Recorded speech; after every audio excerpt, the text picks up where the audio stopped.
নমস্কার, চলে এলাম আজ একটা নতুন ভিডিও নিয়ে। তখন আজকের ভিডিওটা আমাদের খুব ইম্পর্টেন্ট ভিডিও।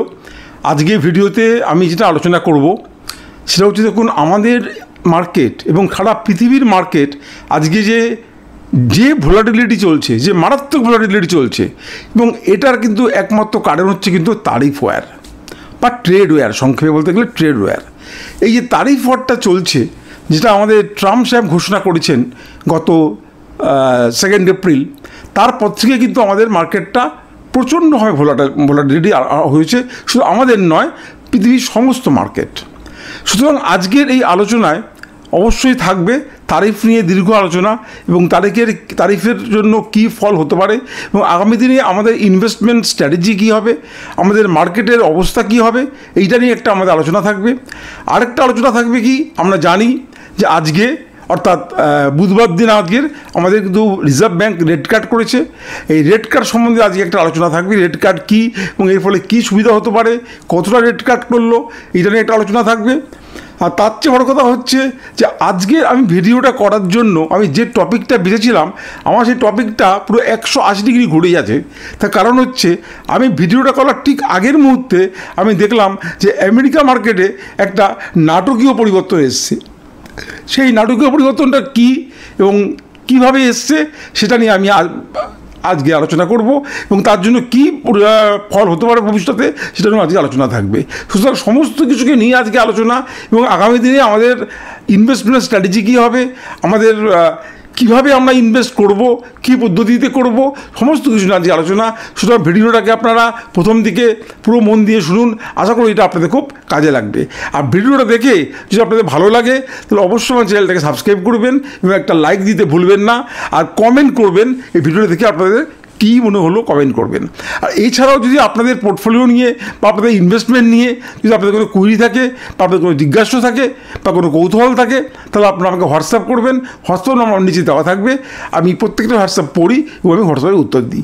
তাহলে আসুন শুরু করছি আজকের ভিডিওর মূল পর্ব। দেখুন, এই যে আজকের আমরা যদি পৃথিবীর ইতিহাস দেখি, আমরা দেখব যে আগে পৃথিবীতে কিন্তু আমেরিকা এবং রাশিয়া ছিল কিন্তু দুই মূল শক্তি। অর্থাৎ আমেরিকার সাথে রাশিয়ার ছিল কি না, যুদ্ধ বলুন, ঝগড়াঝাটি বলুন, অশান্তি বলুন, যা সমস্ত কিছু ছিল কিন্তু এই আমেরিকা এবং রাশিয়ার মধ্যে। কালে কালে কী হয়েছে না, আমাদের এশিয়ান কান্ট্রিজ, চায়না কিন্তু আস্তে আস্তে সমস্ত দিক থেকে কিন্তু তারা শক্তিশালী হয়ে ওঠে। শুধু অর্থনৈতিকভাবেই নয়, অর্থনৈতিকভাবে, প্রতিরক্ষাগতভাবে, এবং তাদের বুদ্ধিতে, তাদের বিভিন্ন টেকনোলজিতে, সমস্ত দিক থেকে কিন্তু চায়না আজকের পৃথিবীর দ্বিতীয় শক্তিশালী দেশ বলে গণ্য হচ্ছে। এবং যার জন্য আমেরিকা কিন্তু প্রথম টার্গেট হচ্ছে এই চায়না। অর্থাৎ সব জায়গায় সেই যা তারিফ লাগায় তার থেকে বেশি তারিফ লাগিয়ে দেয় সে চায়নাতে। সে চায়নাতে কী করেছিল না, আগে যে তারিফটা লাগিয়েছিল 54% তারিফ লাগিয়েছিল, এবং লাগানোর জন্য কী হয়েছিল না, চায়নাও কিন্তু 34% তারিফ কিন্তু তাদেরকে লাগিয়ে দিয়েছে।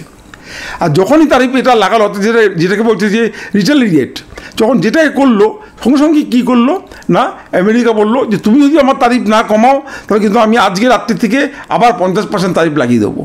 অর্থাৎ ছিল 54, তার সাথে আরও 50%, অর্থাৎ 104%। এটা কিন্তু খুব কম সংখ্যক নয়। অর্থাৎ একটা জিনিসের, একটা মোটর গাড়ির দাম, একটা যদি কারের দাম যদি আজ 8 লক্ষ টাকা হয়, তার দাম হয়ে যাবে কিন্তু প্রায় 17 লক্ষ টাকার কাছাকাছি। চায়না কিন্তু কোনো দিক দিয়ে কম যায় না। চায়না কী করলো, আজকে 10 তারিখ বলে দিয়েছে যে এই 10 তারিখ, এই আগামীকাল 10 তারিখ বলে দিয়েছে, 10 তারিখ থেকে কিন্তু আমরা আরও 50% চাপিয়ে দিলাম। অর্থাৎ আমেরিকা চাপ বলো 50%, চাপিয়ে 54 + 50 হলো 104, আর এদের ছিল 34, আবার 50% চাপিয়ে দিয়ে হয়ে গেল কত, 84% বা হয়ে গেল। অর্থাৎ সেখানে কিন্তু আজকের চায়না কিন্তু পিছিয়ে যাচ্ছে না। এখন দেখার বিষয় যে আমেরিকা কি করে। এইবার কথা হচ্ছে যে এইটা কি চলতে থাকবে, এর কি কোনো সমাধান নেই? আমি বলবো যে এই সমস্যাটা কিন্তু খুব টেম্পোরারি সমস্যা, এবং এই সমস্যাটা খুব শীঘ্রই, খুব বেশি হলে 2 থেকে 3 মাস মার্কেটের অবস্থা থাকবে, এবং এটা কিন্তু মিটতে বাধ্য। কেন মিটতে বাধ্য? তার কারণ এর জন্য কিন্তু প্রত্যেকটা দেশ কম বেশি সাফারার, কারোর কিন্তু লাভ হচ্ছে না। আমেরিকা যে তারিফটা বসিয়েছে, অটোমেটিক্যালি আমেরিকার উপরে তারিফ বসাচ্ছে। আজ ইউরোপিয়ান কান্ট্রিগুলো বলেছে যে তারা আমেরিকার উপরে তারিফ বসাবে, এবং অন্যান্য আস্তে আস্তে তারিখ বসাবে। ফলে একটা কী কাণ্ড ঘটবে যে আমেরিকাতে যে জিনিসগুলো যারা এতদিন ধরে এলো কিনছিল সেগুলো তারা তারিফ দিয়ে, অর্থাৎ সেগুলোকে তাদের বেশ কিছু বেশি দাম দিয়ে তাদের মার্কেটে ঢুকবে। ফলে সেগুলো কিন্তু আজকে কী হবে না, তাদের চাহিদা কমে যাবে, বা অথবা তাদেরকে সেই আমেরিকার যারা অধিবাসী আছে তাদেরকে বেশি দাম দিয়ে কিনতে হবে। আর না হলে যারা পাঠাচ্ছে তাদের ডিমান্ড কমে যাবে, তাদের বিজনেস মার খাবে। অর্থাৎ সমস্ত দিক থেকেই কিন্তু প্রত্যেকটা দেশে কিন্তু অসুবিধে আছে, সুবিধে কিছু নেই। এই যে তারিফটা বসাচ্ছে আমেরিকা, যে চিন্তাভাবনা করে তারিফ বসিয়েছে যেটা বিরাট সুবিধা হবে তাদের, সেটা কিন্তু হচ্ছে না। এবং আমেরিকাতে যারা ইকোনমিস্টরা আছেন তারা বলে দিয়েছেন অলরেডি যে আমেরিকা কিন্তু রিসেশনে চলে গেছে। তো আমাদের মার্কেট এত পড়েছে, কিন্তু কত পড়েছে? 14%, 15%, 16% পড়েছে ম্যাক্সিমাম। আর আমেরিকার মার্কেট ন্যাসড্যাক অলরেডি 22% পড়ে গেছে, অর্থাৎ অলরেডি কিন্তু তারা বিয়ার ফেজে ঢুকে গেছে। এবং এমন অনেক অর্থনীতিবিদ আছেন যারা বলছেন যে ন্যাসড্যাক 50% পর্যন্ত পড়তে পারে। ভাবুন তো কী অবস্থা যদি 50% ন্যাসড্যাক পড়ে যায়। আর এই 50% যদি ন্যাসড্যাক পড়ে যায় তাহলে কি আমরা খুব ভালো অবস্থায় থাকবো? কখনোই না। কারণ আমরা জানি যে ন্যাসড্যাক হচ্ছে কি না, আমেরিকার টেকনোলজি কোম্পানিগুলো সেখানে লিস্টেড আছে। তাহলে আমাদের ইন্ডিয়ার প্রচুর, আমাদের TCS বলুন, ইনফোসিস বলুন, LTIM বলুন, উইপ্রো বলুন, প্রচুর কোম্পানি কিন্তু আজকের, টাটা এলেক্সি বলুন, এরকম প্রচুর কোম্পানি আছে কিন্তু যেগুলো কিন্তু আজকের আমেরিকা মার্কেটে লিস্টেড। এবং আমেরিকা মার্কেটে লিস্টেড ধরুন সেগুলোর কিন্তু তার কী হবে, সেগুলোর বিজনেস খারাপ হবে। এবং সেগুলো বিজনেস খারাপ হলে আমাদের এখানে অলরেডি দেখতে পাচ্ছেন যে আরটি সেক্টর কতটা পড়ে গেছে। হয়তো বলা যায় না, এর থেকেও হয়তো আরটি সেক্টর আরও পড়ে যেতে পারে যদি ন্যাসড্যাক ওখানে সেইভাবে কখনো আরও বেশি পতন হয়। দেখবেন ন্যাসড্যাক যেদিন পড়ে আমাদের এখানে সেদিন কিন্তু আইটি সেক্টরটা কিন্তু পড়ে যায়। সুতরাং এটা আমাদের পক্ষে কিন্তু কখনোই কোনো ভালো সংবাদ নয়। এখন কথা হচ্ছে এই সমস্যাটা কেন বেশি দিন চলবে না আমি বলছি, কারণ অলরেডি কিন্তু কিছু কিছু দেশ কিন্তু নেগোসিয়েশন করার জন্য কিন্তু এগিয়ে এসছে। তো আমাদের ইসরায়েল আছে, আমাদের ভিয়েতনাম আছে, তাদের সাথে আমেরিকা দীর্ঘদিনের শত্রুদল ছিল। এবং ইন্ডিয়াও কিন্তু তার থেকে পিছিয়ে থাকবে না, ইন্ডিয়াও নিশ্চয়ই একটা নেগোসিয়েশনে আসবে। এবং নেগোসিয়েশনে এলে কিন্তু দেখা যাবে তখন কিন্তু আবার এই যে পরিস্থিতিটা সৃষ্টি হয়েছে এইটা কিন্তু অনেকটা কিন্তু এই ডামাডোল বাজারটা কিন্তু অনেকটা শান্ত হয়ে যাবে এবং এই ভোলাটিলিটি কিন্তু অনেকটা কমে যাবে। আবার চলে আসছে সেই তারিফে। তাহলে আমার এই তারিফ যে প্রবলেমটা, এই যে ট্রেড ওয়ারটা চলছে, এটা যদি না কমে তাহলে কিন্তু আমাদের কোনো মার্কেটে ভোলাটিলিটি কিন্তু আমাদের কমবে না। ঠিক দেখুন, এরকম কি আপনারা কখনো আগে মার্কেটকে দেখেছেন বলুন তো? যে যেদিন এখানে আমেরিকা মার্কেট পড়ে গিয়েছিল সেদিন আমাদের এখানে কী হলো না, আমাদের মার্কেট প্রচণ্ড হারে পড়ে গেল। মানে কোথায় যে পড়ে যাবে কেউ, কত অবধি যে পড়বে কেউ বুঝতে পারছিল না। একটা শেয়ার 7%, 8%, 10% পড়ে গেল। আবার ঠিক তারপর দিন কিন্তু দেখলেন মার্কেটটা কিন্তু আবার 400-500 পয়েন্ট আবার নিফটি উঠে গেল। তাহলে একদিন পড়ে যাচ্ছে, তারপর দিনই আবার উঠে যাচ্ছে। অর্থাৎ যারা ইনভেস্টাররা আছেন এবং বিশেষ করে যারা নতুন ইনভেস্টাররা আছেন তারা কিন্তু কোনো দিশা খুঁজে পাচ্ছে না যে তারা কী করবে। তারা ইনভেস্টমেন্ট এখন কি করবে, চুপচাপ বসে থাকবে, নাকি তারা তাদের শেয়ার বিক্রি করে দেবে, না তারা কী করবে তারা কিন্তু বুঝতে পারছে না। এবং এই তারিফ নিয়ে এই দুই দেশের মধ্যে শত্রুতা এত বাড়ছে, চায়না অলরেডি তার সিটিজেনদের বলে দিয়েছে যে তাদের ইউএসএতে যাওয়া বারণ, তা ইউএসএ তারা ভিজিট না করে। এতটাই তাদের মধ্যে কিন্তু তীব্রতম তাদের মধ্যে শত্রুতা বেড়ে যাচ্ছে। কারণ দেখুন, একটা দেশকে বা একটা জাতি বা একটা ফ্যামিলি, একটা প্রদেশ, একটা দেশ, ইভেন একটা জাতি, তার মেরুদণ্ডকে ভেঙে দেওয়া যায় কিছু বলুন তো, তাকে এখন অর্থনৈতিকভাবে যখন তাকে দুর্বল করে দেওয়া যায়। এবং আজকে আমেরিকা সেটাই চেষ্টা করছে যে আমেরিকা স্ট্রং থাকার জন্য, নিজেদেরকে স্ট্রং রাখার জন্য, যে আমরা আমাদের যে শত্রুপক্ষগুলো আছে বা আমাদের যারা প্রতিপক্ষ আছে তাদেরকে আমরা অর্থনৈতিকভাবে আমরা তাদেরকে দুর্বল করে দেবো। এবং তার মধ্যে সব থেকে শত্রু কে আছে? চায়না আছে। চায়নাকে তারা আরও বেশি তারা কী করবে, অর্থনৈতিকভাবে দুর্বল করে দেবে। সেই টার্গেট নিয়ে কিন্তু তারা আজকে এগোচ্ছে এবং সেই জন্যই তারা আজকের এই তারিফটা লাগিয়েছে। এবার আমি চলে আসছি একটু আরেকটা অন্য আলোচনায়, যে আমরা জানি যে আমি আগের দিন থেকে বলে যাচ্ছি যে রেপো রেট একটা কাট হবে, রিজার্ভ ব্যাঙ্ক আজকের কাট করবে। অর্থাৎ আজকে এই বুধবারই ছিল সেই ডেট, 9 এপ্রিল, আজকের রিজার্ভ ব্যাঙ্ক আজকের একটা রেপো রেট কাট করবে। ঠিক তাই আমাদের ধারণা অনুযায়ী রিজার্ভ ব্যাঙ্ক আজকের 0.25% রেপো রেট কাট করেছে। এবার দেখুন, এই রেপো রেটটা সম্বন্ধে কিন্তু অনেকেই কিন্তু আমরা জানি না। হয়তো আমরা অনেকে জানি, অনেকে হয়তো জানি না। যারা জানেন না তাদের উদ্দেশ্যে আমি কিছুটা বলছি যে এই রেপো রেট জিনিসটা কী এবং এইটা কাট হলে কেন মার্কেটের পক্ষে ভালো হয় বা কী সুবিধা হয়, এর কী সুবিধে কী অসুবিধা আছে, এইটা আমি একটু আপনাদেরকে অল্প করে একটু বোঝানোর চেষ্টা করছি। দেখুন, ব্যাংকে যে আমরা টাকা রাখি, আমরা যারা টাকা রাখছি, ব্যাংক আমাদের ইন্টারেস্ট দিচ্ছে, সুদ দিচ্ছে। এবারে ব্যাংক তার স্টাফদেরকে মাইনে দিচ্ছে, তার এস্টাবলিশমেন্ট কস্ট আছে, তার ইলেকট্রিক খরচা আছে, তার বিভিন্ন খরচা আছে। তাহলে ব্যাংকে সেটা চলছে কী করে? ব্যাংকে আমাদের সুদ দিচ্ছে, কী করে দিচ্ছে, কীভাবে? কারণ কি না, ব্যাংকের মেন বিজনেস হচ্ছে কি না, আমরা যে টাকাটা ব্যাংকে রাখছি, ব্যাংক সেই টাকাটাকে নিয়ে বাইরে লোন দিচ্ছে, হাউস বিল্ডিংয়ের জন্য লোন দিচ্ছে, গাড়ি কেনার জন্য লোন দিচ্ছে, বিভিন্ন বিজনেসে লোন দিচ্ছে, বিভিন্ন পার্সোনাল লোন দিচ্ছে, বিভিন্ন দেয়ার সো মেনি ভ্যারাইটিস টাইপে তারা কী করে না লোন দিচ্ছে। এবার এই লোন দেওয়ার সময় কি হয়, আমরা যে টাকাটা রাখছি সেই টাকাটা কিন্তু খুব বেশি টাকা নয়, পাবলিকের টাকাটা, কিন্তু ব্যাংক টাকা দিচ্ছে তার থেকে অনেক বেশি টাকা লোন দিচ্ছে। একটা ব্যাংকে চালাতে গেলে অনেক বেশি টাকা লোন দিতে হয়। তখন ব্যাংক করে কি, রিজার্ভ ব্যাংক থেকে টাকাটা লোন নেয়। এবার রিজার্ভ ব্যাংক বলবে, তুমি তো টাকাটা লোন নিয়ে মার্কেটে তুমি তো ব্যবসা করবে, তুমি তো পয়সা আয় করবে, তো আমাকে তুমি কী দেবে? সেই জন্য রিজার্ভ ব্যাংক করে কি, ব্যাংক যখন তার কাছ থেকে লোন নিচ্ছে, রিজার্ভ ব্যাংক তার কাছে একটা ইন্টারেস্ট নেয়, 6%, 6.5% এরকম একটা ইন্টারেস্ট নেয়। অর্থাৎ সেই রিজার্ভ ব্যাংক যে ইন্টারেস্টটা নিচ্ছে, রিজার্ভ ব্যাংকে 6.5% ইন্টারেস্ট দিচ্ছে, দিয়ে ব্যাংক করছে কি আবার সেটা বাজারে 8.5%, 9%, 9.5% তারা ইন্টারেস্টে লোন দিচ্ছে। এই যে ডিফারেন্স 2.5%, 3% ইন্টারেস্টের লোন ডিফারেন্স, এটাই হচ্ছে কিন্তু ব্যাংকের লাভ। এইবারে রিজার্ভ ব্যাংক করে কি, যখন আমাদের ইনফ্লেশন রেটটা কমে যায়, তখন বাজারে লিকুইডিটি বাড়ানোর জন্য, তখন সব আমাদের দেশে বলে না, সমস্ত দেশে, আজ আমেরিকা তো যেমন দেখলেন যে ওদের ফেড রেটটা কাট করেছিল, এই নিয়ে আমি আগে অনেক ভিডিও করেছি। সমস্ত দেশে যখন ইনফ্লেশন রেটটা কমে যায়, তখন কী করে না, এই ব্যাংকের যে সেন্ট্রাল ব্যাংকের যে রেটটা আমাদের যেটা বলে রেপো রেট, সেটা কাট হয়। এবং রেপো রেট কাট হলে কী হবে না, রিজার্ভ ব্যাংকে কী করতে হবে, ইন্টারেস্টটা কম দিতে হবে। যখন থেকে ইন্টারেস্টটা কম দিতে হবে, ব্যাংকও করবে কি, ব্যাংক যাদেরকে লোন দিচ্ছে, house building loan, car loan, তাদের কী হবে, তাদের ইন্টারেস্টটা তাদের কাছ থেকে কম নেবে। তো এর ফলে আমাদের ইকোনমি আমাদের সুবিধাটা কী হচ্ছে, একদিক দিয়ে সুবিধা হচ্ছে কি বলুন তো, যে এই যে একটা আমাদের ধরুন আমি একটা লোক একটা ইএমআই দিচ্ছি, ধরুন আমি মাসে সে 2,500 টাকা করে ইএমআই দিচ্ছি। এবার ইন্টারেস্টটা কমে যাওয়ার জন্য আমাকে হয়তো 2300 টাকা কি 2350 টাকা ইএমআই দিতে হচ্ছে, তাহলে 150 টাকা আমার মাসে সেভ হচ্ছে। এই 150 টাকা করে সেভ হলে আমার বছরে 1 টাকা সেভ হচ্ছে। আমি এই টাকাটা কী করবো, হয় আমি এই টাকাটা ইনভেস্টমেন্ট করবো, নাহলে আমি এই টাকাটা দিয়ে আমি কনজিউম করবো, হয় আমি জামা কাপড় কিনবো, নাহলে আমি কোনো এফএমসিজি প্রোডাক্ট কিনবো, নাহলে আমি কোনো জুতো কিনবো, যাই হোক কিছু আমি কেনাকাটা করবো। এবং কেনাকাটা করার জন্য কী হবে, বাজারে কী হবে, লিকুইডিটি আসবে, অর্থাৎ টাকার লিকুইডিটি আসবে, টাকা আসবে। তাহলে এইটা একদিক দিয়ে লাভ হচ্ছে। আরেকটা কী লাভ হচ্ছে না, আমরা করবো কি, যারা এতদিন হাউস বিল্ডিং লোন বা কার লোন নেয়নি, ব্যাংকে অনেক সুদ বেশি, এত সুদ দিতে পারবো না, কী করে দেবো, সরি। এবার যখনই ব্যাংকের লোনটা ইন্টারেস্টটা কমে যাবে, তখন করবে কি, তারা আরও বেশি করে লোন নেবে ব্যাংকের কাছ থেকে। হ্যাঁ, তারা বেশি করে লোন নেবে, এবং তাদের house building loan, car loan বেশি করে নেবে, এবং বেশি করে লোন নেওয়ার জন্য কী হবে না, ব্যাংকের লাভটা বেশি হবে। তার জন্য আমরা বলছি যে রেপো রেট কাট হলেই ব্যাংক এবং এনবিসিসি এই শেয়ারগুলোর দাম বাড়বে। কেন বাড়বে, এটা হয়তো আপনাদের মনে হয় প্রশ্ন ছিল, আমি সেই প্রশ্নটা আমি চেষ্টা করলাম কিছুটা ক্লিয়ার করে দেওয়ার জন্য।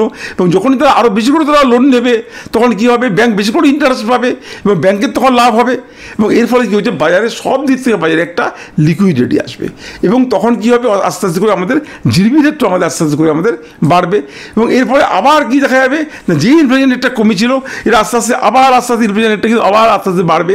আবার তখন ব্যাংক করবে কি, আবার ব্যাংক তখন এর উপর একটা কাট করছে, তো ব্যাংক করবে কি, আবার রেটটাকে আবার চার্জ করবে, অর্থাৎ রেটটাকে বৃদ্ধি করবে।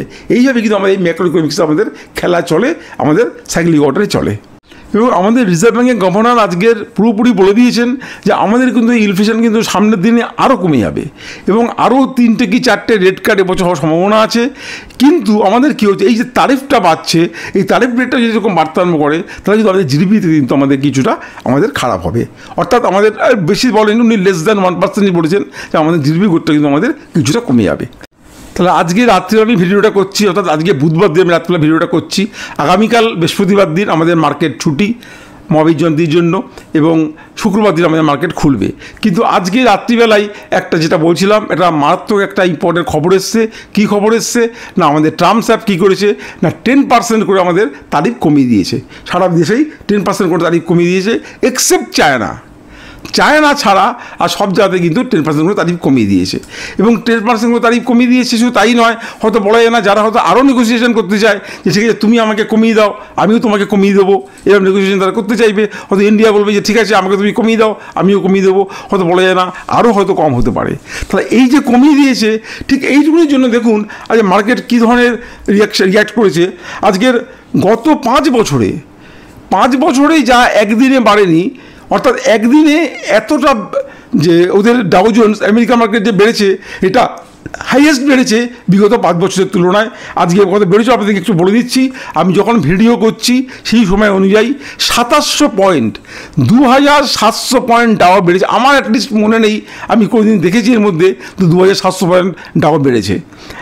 আর কত পার্সেন্টেজটা কত, 6.8% একদিনে বেড়েছে 6.8% ডাউ জোন, প্রায় 2700 পয়েন্ট। ন্যাসডেক বেড়েছে আরও বেশি, 10.5%। আমি যে মুহূর্তে করছি জানি না আজকে ক্লোজিং কত দেবে, হয়তো এর থেকে 1-2% কম বেশি হতে পারে। আমি যে মুহূর্তে করছি সেই মুহূর্তে আমি বলছি যে তখন আমার ন্যাসডেক বেড়েছে 10.5%, আর পয়েন্ট হচ্ছে 1600 পয়েন্ট বেড়েছে।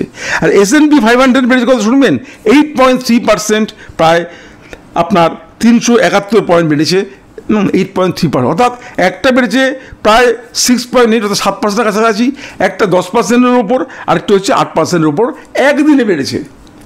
এবং আমার মনে হচ্ছে যে যদি এই বাড়াটা থাকে এবং আগামীকালও যদি কোনো খারাপ সংবাদ না আসে, যদি আগামীকাল কোনো খারাপ সংবাদ না আসে, কোনো নেগেটিভ সংবাদ না আসে, তাহলে শুক্রবার দিন কিন্তু আমাদের মার্কেট অনেকটা প্লাসে খুলবে।